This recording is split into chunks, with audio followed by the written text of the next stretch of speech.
You know, when I first started, this is the natural journey you take when you're trying to do something in running. Is first of all you think you have something, so you start running and you start getting better, and you think if you're young enough and if you're stupid enough, as I was, you start to think that you can make this into a career.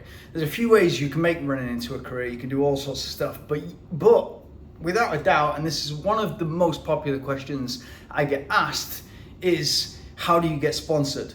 Now, that's just one of the ways that you can actually make money in running or ultra running or whatever you want to call the sport. But it's amazing how many people are like, what can you do for me? Whereas if you just look at the situation the other way around, what can I do for you? And how much is that worth? That's the question. And that's the question whether you're trying to be an athlete, whether you're going for the best job you can possibly go for, whether you're going for an interview. It's always been drummed into me from being a kid. Like, here's what I can do for you. What is that worth to you? And what are you willing to pay me for what I can give you?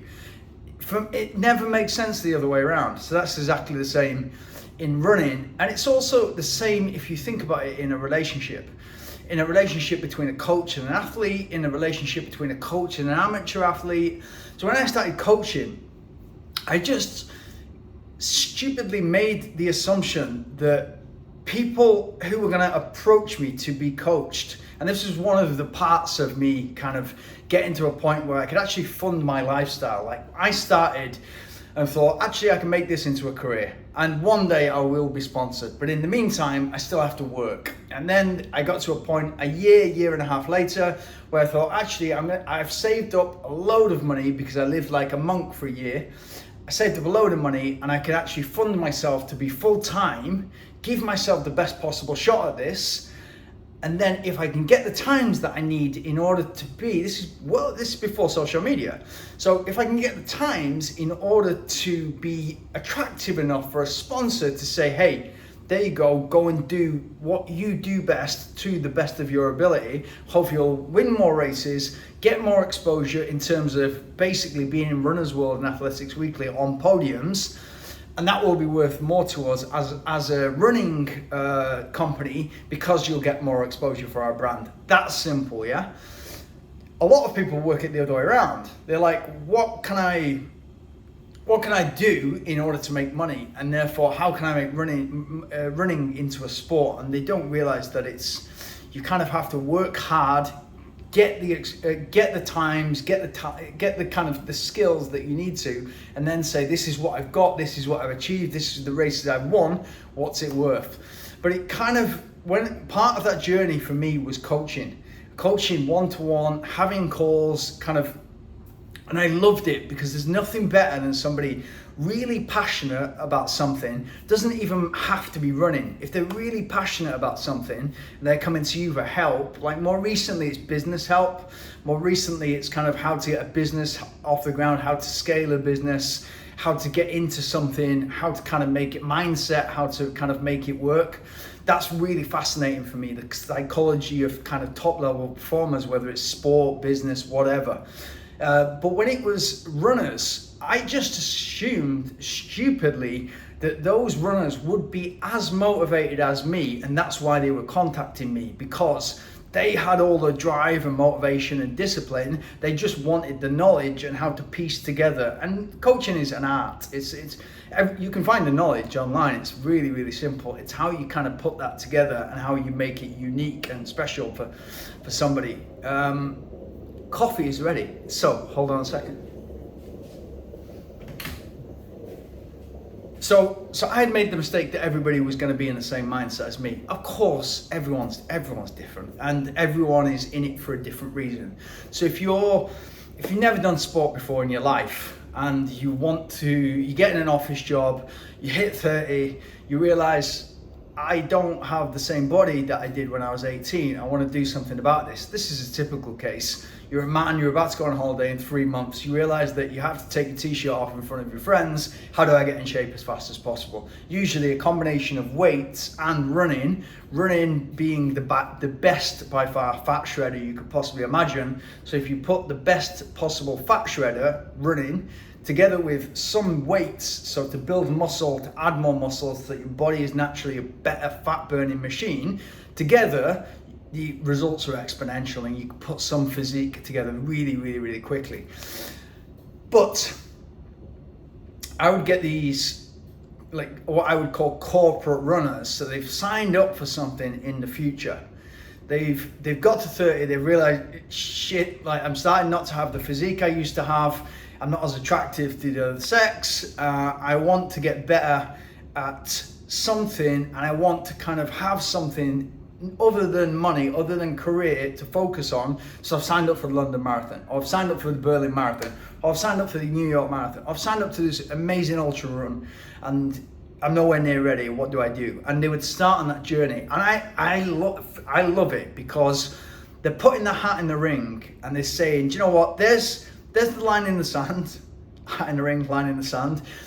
I'm going to do that. How the hell do I get there in this amount of time? And usually, especially high achieving business people, and especially men, but also women, will set that goal too high.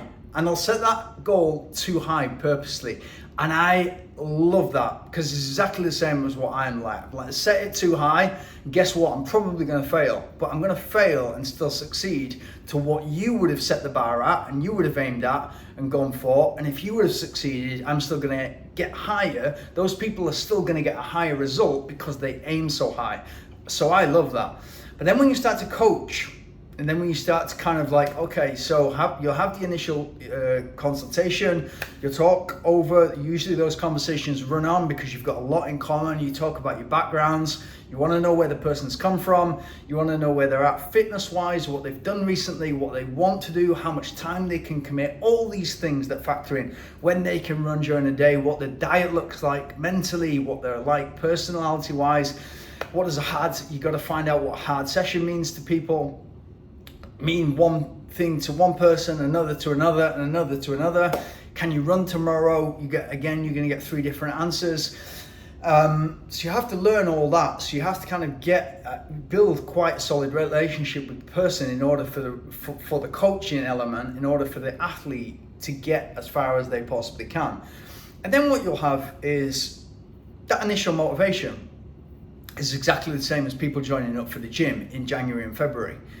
Gym's packed January, February, because everybody ate too much and drank too much at Christmas. February, March, all of a sudden gyms are empty, because people sign up for the gym. Let's do 12 months because I'm all in. And guess what? 6 weeks into it, lost it. And that happens a lot in running. It happens a lot. Do you know what? That race that I signed up for was £50-100 to enter. It was this, I was booking this, etc. Do you know, my legs not feeling too, and they've kind of signed up for something they were all invested in, but there's something new and something's cropped up or whatever. Yeah, so you kind of have to test that initial motivation, and you have to, in those early weeks, you have to make sure that the person is on the track. And a lot of that, you can, if they're going to go off the rails, you can already tell that from the initial call. So I got to a point very quickly where I could spot those people a mile off. I could spot the people that were just excited about the next thing.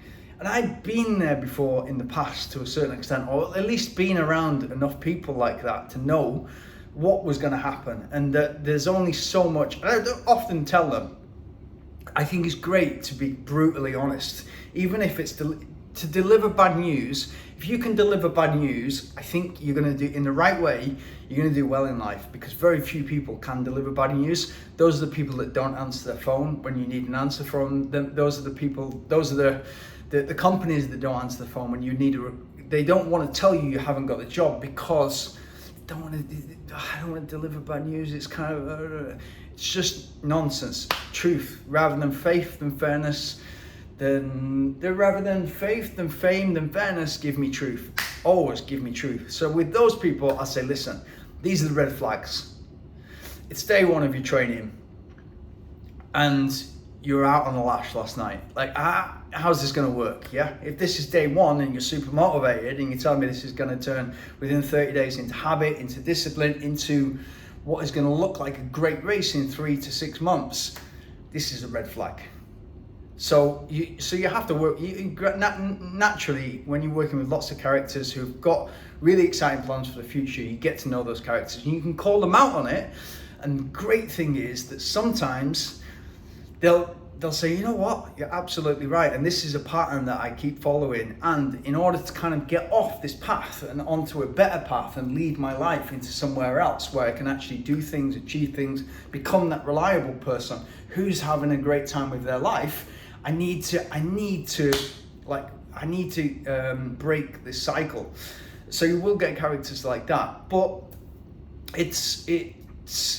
coaching is, it really is an art, and everybody is very, very unique. And in order to get the very best out of somebody, you need to know them deeply.